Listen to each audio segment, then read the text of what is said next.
Yeah. Sounds for real. Utang na loob daw, ha? Sige nga. Sino bang tunay na may utang dito?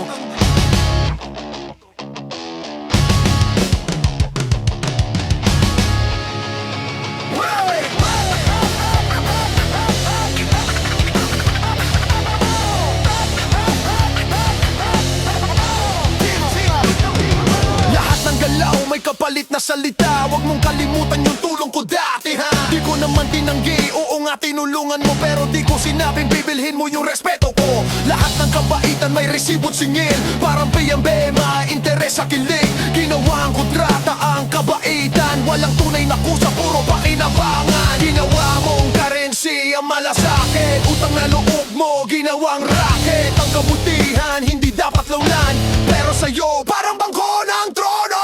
Utang na loob, oo, utang sa loob.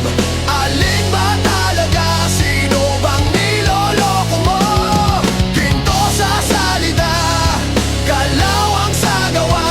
Pag siningil mo yung puso, wala ka ng halaga.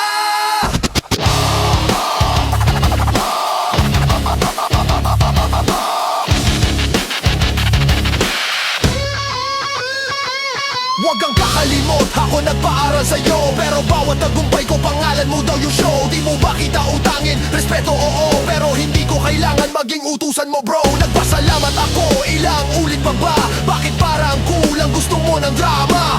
Tulong ay tulong, hindi kabit na tali. Huwag mong gawing laso yung kabutihan mo pare. Di ko nakakalimutan pero di rin ako alipin. Good deeds don't need receipt or signing. Kung totoo kang tumulong, huwag mo na ipaalala, baka sa langit may resibo ka rin dala.